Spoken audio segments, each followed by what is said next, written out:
Hey y'all. So I wanted to follow up on yesterday's video. I had told you that those days, those hard days of processing and sitting with the pain and trying to transmute it or release it or do anything with it other than stuff it back down. Those are ugly, hard days, and they're hard and ugly. I mean, that's it. They're terrible days. But I had also mentioned that for me personally, when I have one of those days, I generally speaking, the following day, if I sit with it and I do the work and I try to get to the root of the emotion. So, not why am I angry at the surface that this thing happened, but really what's my wounded child still wounded about that is not causing that is the source of the hurt that leads to the anger. Okay, that's super broad, vague terms, because I'm not trying to advise you here. I'm trying to share my story, and admittedly, yes, hope to inspire you to go and do your work and share your story. So yesterday was rough, and I didn't want to do any of the things.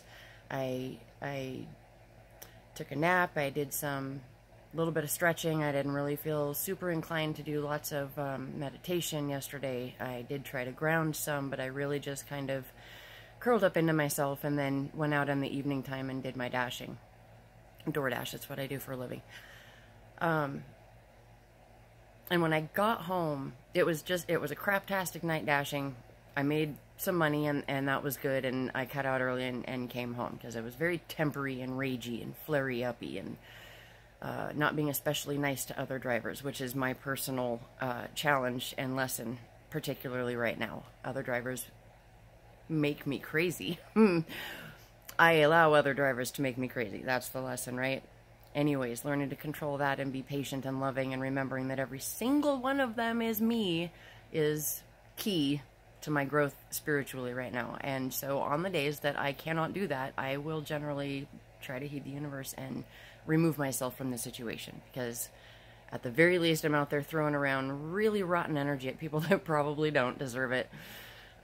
So I came home, felt sorry for myself, did what I did, watched a little bit of my show, and then finally went to my meditation.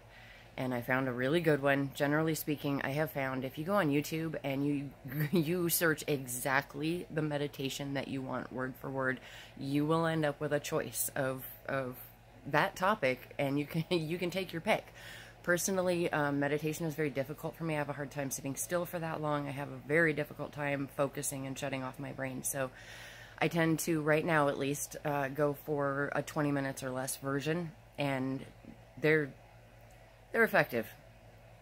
And so I'm going to put a couple of links actually in the comments once I post this. There are 2 meditations I wanted to share with you, and I don't know that they're going to have the exact same effect for you, but maybe they will have a good effect for you, and if not, maybe they'll lead you to something that has, something that is, what is yours? What is yours? We'll say that. The one that I did, I was guided to really look at karma last night, and not even just karma for this lifetime, but karma that we're carrying, unbeknownst or not, undealt with or not, from previous lifetimes, from our entire, existence, which is always. The meditation that I was guided to, the lesson was you don't have to own that anymore. You can transmute it into love and forgive. I believe the term was anything less than love, and release it back into love.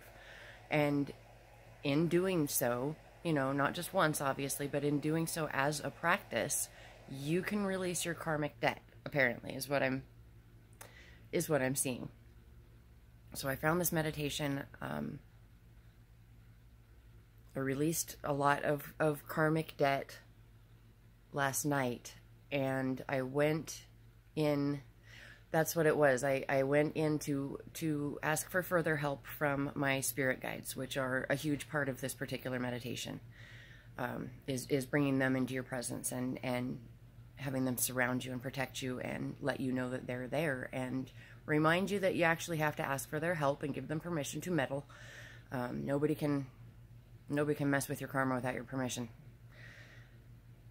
So after the meditation, right before bed, I got all completely relaxed and done with everything that I needed to do, because generally speaking, when I do this type of work, I fall asleep. It's just, I can't help it. I go very, very deep, very, very deep, and then I end up falling asleep. And that did happen last night. I reached out to my higher self and my spirit guides and angels and extraterrestrials and basically any being that has my best timeline and my best interests in mind, and that of the rest of humanity and universally.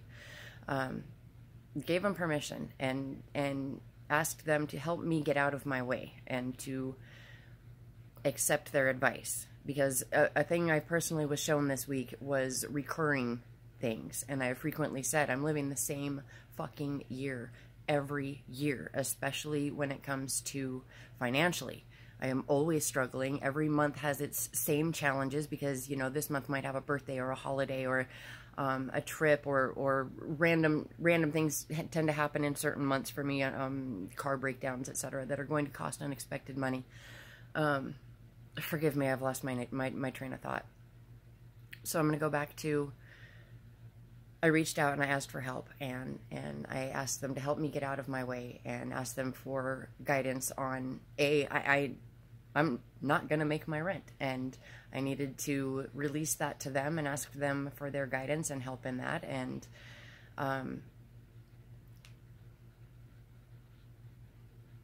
then there's another personal thing that I am going through that I asked for some guidance on that. And I could feel myself trancing out, and I tried to stay awake and focused, but also in that space where, you know, you can receive. And I woke up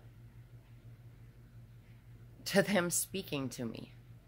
And I legitimately do not remember everything that was said. It was a message for my higher self, so that my higher self can tone it down, you know, much the way Jesus had to speak in parables because our limited brains couldn't conceive of the Word of God. Everything in the Bible is a parable. That in itself is a parable for how the universe speaks to us. So the one thing that I do remember very, very clearly had to do with clear communication in this situation. And that's another challenge for me and for lots of people. Communicating honestly is difficult. It's hard to make yourself vulnerable and share what you really need with other people. It's hard for other people to understand where you're coming from and to receive what you're really trying to say. You know, a lot of people want to put on a fix-it hat or want to do the denial thing, change the subject, make a joke, you know. So communication is difficult and scary, and it's absolutely key right now. It is crucial that we all learn to communicate and to receive, not just learn to use our voice, but also to use our ears and really listen inside with our heart and our soul from a place of love to other people. And we don't have to be converted to the way they think at all, but at the very least, understanding how they came to their beliefs and why they believe the things that they do or act the way that they act, there will be something that resonates with us, and we can kind of understand that person. And that's a seed. That's a seed of compassion, of understanding, of oneness, of unity, which is really, really what we're supposed to be striving for right now. Hence communication. You cannot be in unity without communication. So one of the things that I had said to my guides even, and I mentioned it briefly a moment ago, is I'm not going to make my rent on time this month. And first I had to accept that, and I had to stop struggling against it and trying to force the money to flow. And Second, I needed to communicate that to my landlord. So I texted her last night, which was an adventure in itself. I broke my phone a couple of weeks ago and lost all my contacts. So I had to kind of go on a little adventure online to find this woman, and I did. And I found her, and I explained the situation and told her what's coming up in the next months and that I expect to be on top of my game within the next 2 months. And she was super cool about it, just like she was last time.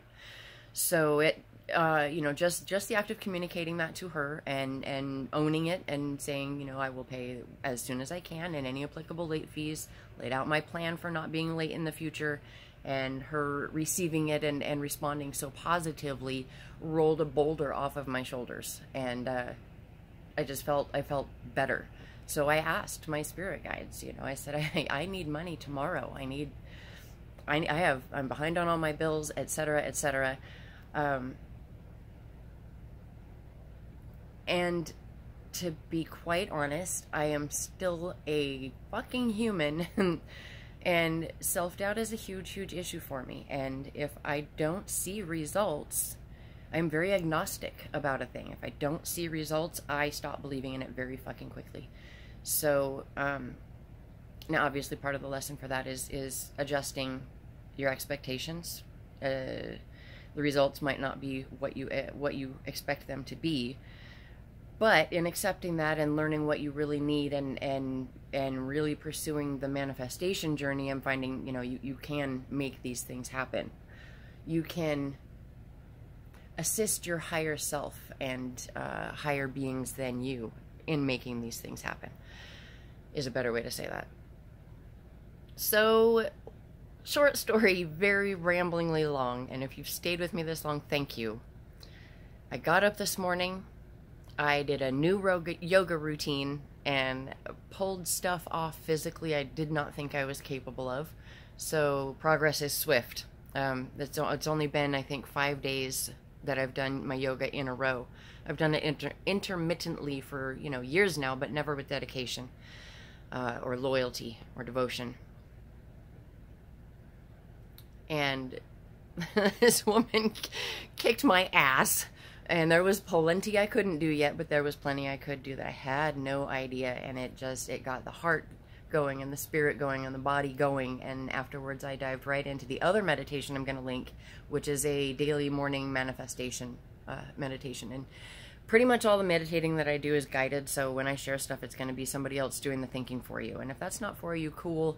But it can really help if you have trouble visualizing or focusing, or even when you're starting out in your journey and you don't maybe think that you have the power or the ability or even deserve the help. So that's all wrong, by the way. You can and you do. Okay.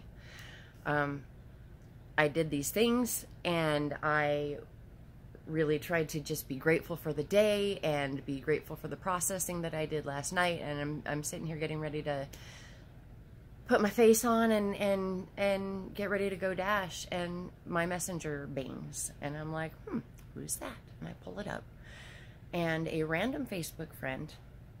I say random, but I don't mean it that way. This woman is already very important to me. I say random because she's a very new Facebook friend, and we have never once met in person. We have clicked on a lot of things on Facebook. Very, very kindred spirit, this lady. And she sent me $100. For no other reason than to brighten my day and to help a sister get by. And I haven't been public lately right now with my financial struggles. When I do put it up there, I usually end up taking it down because I end up feeling like I'm undeserving and having a pity party. And the fact of the matter is, we all need help. Everybody needs help, and in all the different capacities, you know. And I had asked for help energetically yesterday, and I received that. I was able to go about my day and to have the fortitude to crawl out of the pit of wallow and to do the things last night that led to the communication from my higher self overnight, and that led to my willingness to get up and do more this morning, which I'm absolutely convinced led directly to this woman helping me out. And So I already was going to do a little video this morning. It wasn't going to be this long because I wasn't going to go this deep into the detail, but guys, I'm being asked to. And when that message came in, I was humbled and scared and excited. And I told the universe so, I told my higher self so, and I said thank you. I tried to do it all from gratitude and from a place of love and acceptance, because I do have a lot to offer, and I do deserve help, and financial income is not my strong suit, and I deserve help there too. Now, all of that being said, I'm not asking a single one of you for help. This is hopefully help from the universe to you through the conduit that is me, okay? That's not. I just wanted to show you my journey, to show you my evidence, my, the things that prevent deliberate agnosticism in me, because even when I don't want to see, because it's scary to believe, it's being presented. It's there. And so I am accepting that I have things to offer that you guys may need to hear. I am accepting that it is not me saying it. It is, as I said before, and I've used this term a lot too, I'm a conduit. This is not my words. It's flowing. It's for you from us, from our higher selves, who all love you very much and want you to succeed for your own benefit, but they need you to get on board right quick for the benefit of the collective. So that's the message. That's my story this morning. I sobbed for a little while when that payment came in, I'm not gonna lie, because I'm not used to instant and tangible validation of my beliefs and my needs and my wants. So but it was a good sob, and it was releasing and clearing out, and I felt like it was, you know, gratitude kind of materialized maybe through my tears, which would immediately clear space to receive more. In whatever form. You know, maybe I'll go out dashing today and make $300. I don't know. And that's the point. We don't know. Don't try to control it too much. Do try to read the signs. Watch your angel numbers. Google everything. If a bird flies in front of you and you kind of feel like, Google it. Turns out when a crane flies directly overhead and you know, not even in a specific direction, it's got meaning. And that I bring that up because in the past few weeks I've seen cranes fly directly overhead 3 times, I think, you know. So you have to go looking for the answers. You have to want them. But if you do, and you use your discernment, you know, it's very easy to get duped. We are gullible because we do not know yet. Trust your intuition. Follow what makes sense to you, what gives you peace in here, and what tingles right here. That inner eye, that third eye, that pineal gland. It's opening up. It's being decalcified. I'm getting a lot of messages on my phone right now, so it's time to wrap it up so I don't bore you to tears. I love you all. I wish you abundance in all of the ways that you need it today. And I thank you all for your love. And I thank you for watching. Give me a minute. I'll post those meditation videos, okay? I hope you have a beautiful day.